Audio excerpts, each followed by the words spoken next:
Hi, it's Lee, and welcome to the Tesla Economist. What should Tesla's P/E ratio be when it's a mature company? By which I mean probably around 20 million vehicles a year, or at around a level where it looks like growth has more or less plateaued. Likely Tesla have the robotaxi network more or less to the level Uber is today, and energy is a consistent level of annual gigawatt hours a year deployed. And let's just leave robots out of this for now, as it complicates things and is moot to my point anyway. In that scenario, what should Tesla's P/E ratio be? No, seriously, I'm actually asking you. Please comment and let me know. I would love to know what you all think. To be clear, not what you think Tesla's P/E ratio should be, but what it actually would be judged by the market. For me, it would be determined on what industry the market has classed Tesla, whether it's labelled under autos and energy or under tech. Will it have a similar PE of GM and Exxon, or something more like Google or Apple? Well, what makes these tech companies so special that they get such high PE ratios? The market for search is fairly saturated. Almost everyone in the world has a smartphone. Why are their PE ratios still so high? It's because they're technology companies. And whenever new tech industries rise, they can use their brands, economies of scale, and resources to make their version of any new industry, and can also benefit from any new efficiencies that we continually see with tech, not to mention the likes of Moore's Law.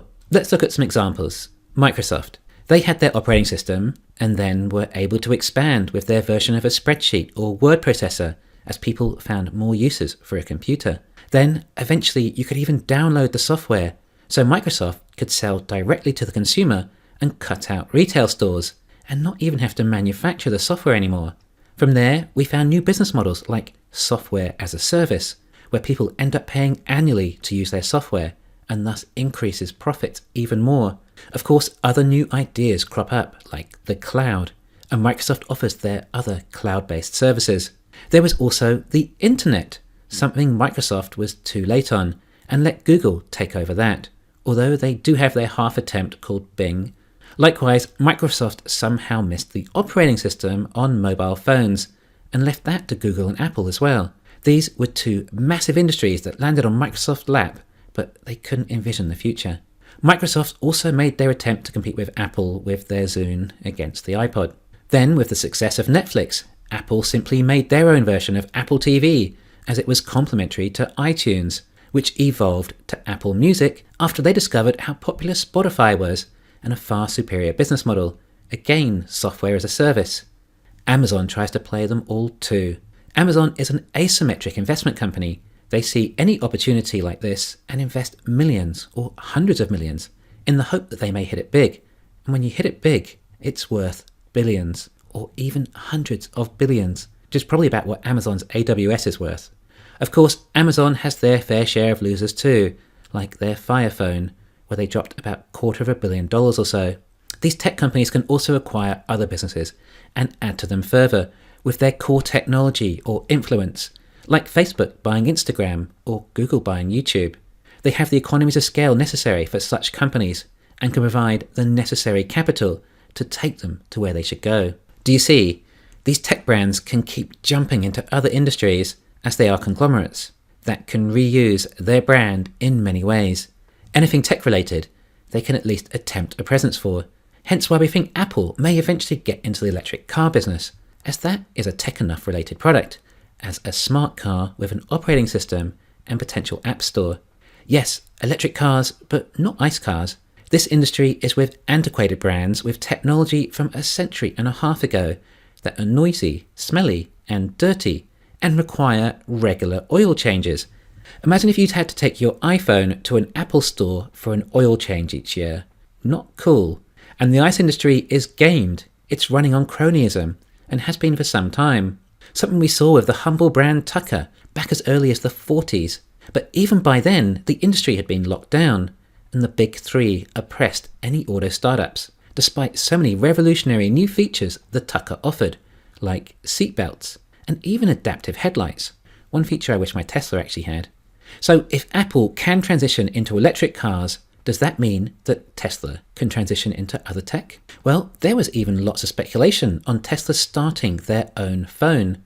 Of course, this is a step backwards for Elon. He's thinking more about the best phone being no phone, going full cyborg with Neuralink? Do you think the Ford brand could go into the mobile phone business? But Tesla is very much a tech company, as software is such a core part of the car and the future of the company, not only with FSD or robotaxis, but AI. Tesla is more than a brand in tech. It has its AI computer and FSD software, which can then go into other products like robots. Rather than just being a Me Too brand making their own version of everyone else's, their own cloud-based service, their own music subscription service, their own streaming service, nothing new or revolutionary, just copying others and jumping on the bandwagon with their spin on it, because their brand is so heavy. Well, Tesla is still going out on their own in new industries that are absolutely absurdly massive, like AI transport, AI energy, and AI robots. So these tech companies have PE ratios of around 30, at least most of the time. Sure, not Amazon because they keep reinvesting so much of their profits, but the rest are around that. Well, that's a tech industry. I think Tesla has moved up a notch. They are in the AI industry. If we consider all the things these tech companies can do with hardware, software, and the internet, then think what level AI take the potential to. I think perhaps that when we do hit this sort of saturated period, that AI should warrant a higher PE than tech. Now, here's something you can do. Comment again and tell me if after listening to this, you think Tesla's PE ratio should actually be different than you thought before you started listening to this video. It's not just the fact that these tech companies have high PE ratios because they're labeled as tech and the tech industry is growing and more people are using the internet for longer periods of time. It's because they have brands and resources that can work in any new industries that tech creates. Again, like Facebook, trying to pivot themselves into Reels, like TikTok. They can attempt to find a place within such a new industry and establish their presence within it with their unique style, or simply a brand that their followers like. For example, Apple is a brand I deem higher quality to than, say, Dell. Therefore, I'm willing to pay more for an Apple product. Tesla is a brand I deem with better technology than any other auto brand I've seen. If Tesla launched other products, I'd be willing to pay more for a Tesla brand than others, like solar, battery storage, or an HVAC unit. Yes, I often talk about how Tesla's core product is batteries, and so many of their products will require batteries, and it's an essential ingredient to their future, again, because so many of their products are down to batteries. But also, what they are able to achieve with these products comes down to the software and AI, which adds so much more value to them, a robotaxi compared to an EV. Therefore, in my opinion, Tesla should have a higher PE ratio than Apple, Microsoft, and Google when Tesla achieves similar maturity. Yet right now, the stock price is already giving that PE ratio based on what Q4 earnings will be, and Tesla has barely begun, let alone fully matured. Tesla's creating products that offer abundance, that increase our living standards. We spend less on Tesla products compared to the competition, yet they offer so much more. And Tesla is very close to finally achieving FSD and AI, which is just the start of what we might see. Thanks for listening. Please hit the thumbs up and subscribe. You can follow me on Twitter and talk to me on Patreon.